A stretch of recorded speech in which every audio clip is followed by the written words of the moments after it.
So with the paste opaques, because they're oil based, before you use them you'll always have to mix it up.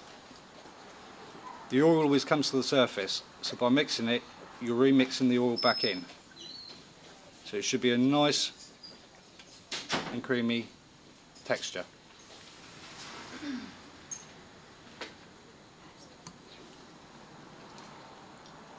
You then apply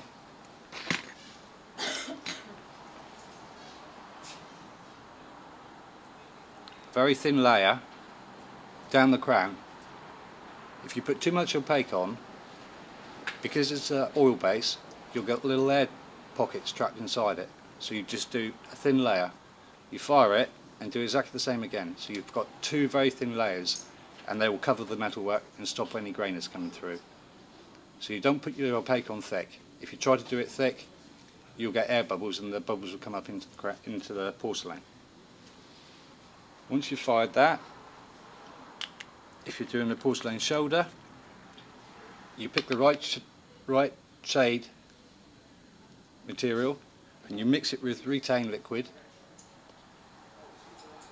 put it on, fire it, and you'll get a perfect fit. It won't shrink back. Now we're going to do a build up.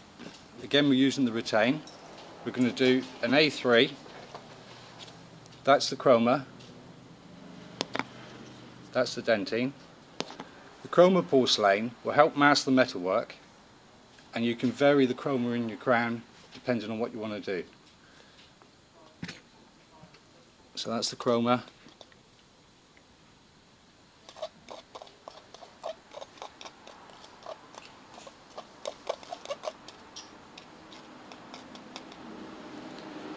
Now we have the dentine.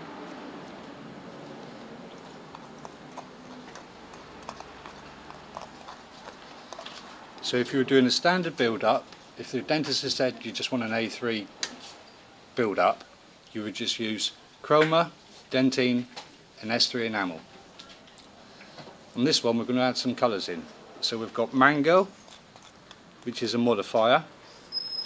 You can use that for mamelons, occlusal surfaces, or you can add it with the dentine and it will modify the colour of the A3. So you just have a slightly darker A3.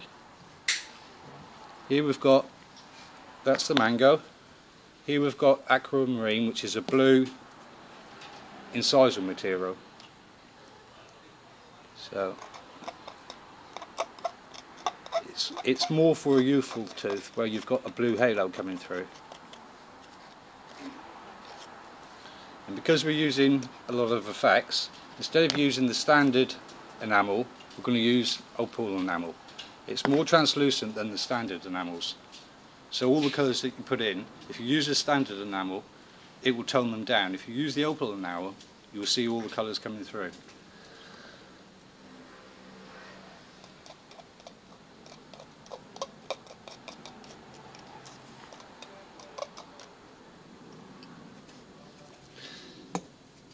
Here we have snow, which is an opal effect. You've got frosty, snow, ice and milky, and depending on the opalescence of the porcelains, it's all in the manual. They're slightly more opalescent depending on which one you pick.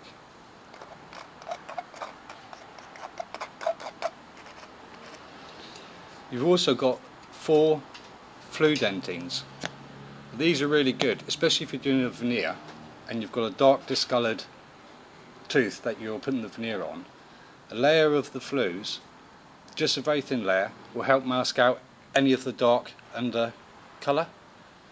It allows, fluorescence allows light, doesn't allow light to penetrate. It will rebound off of the fluorescent porcelain. So any discoloration on the veneer, it would help to block it out.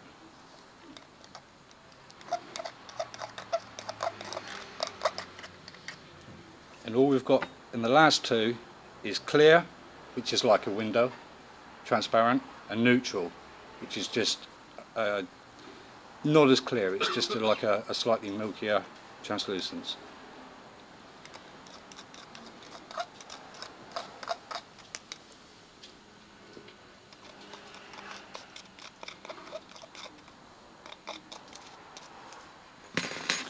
got three liquids. You've got Retain, Speed and Carving Liquid. Retain gives you more working time, but you'll end up with slightly more shrinkage. The standard Carving Liquid gives you quite an average working time and you don't get so much shrinkage. Speed is really for additions, if you're just doing a small addition, because it gives you less working time but it's easier to dry out. So you start with Chroma Porcelain, and you put a very thin layer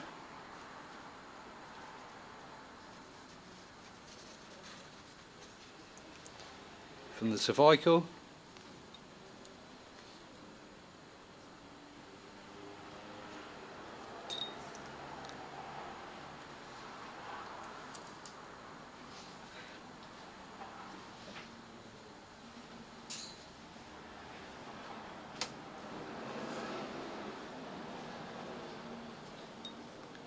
to the incisal tip,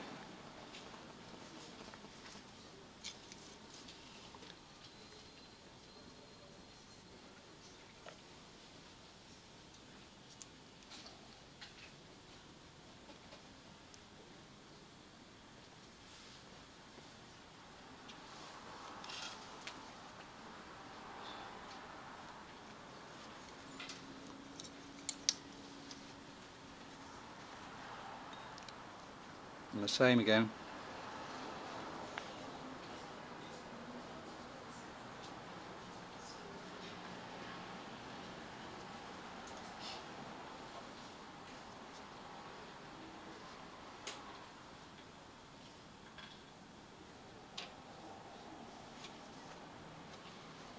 So you've got a thin layer completely covering the metal framework. Once you've got that,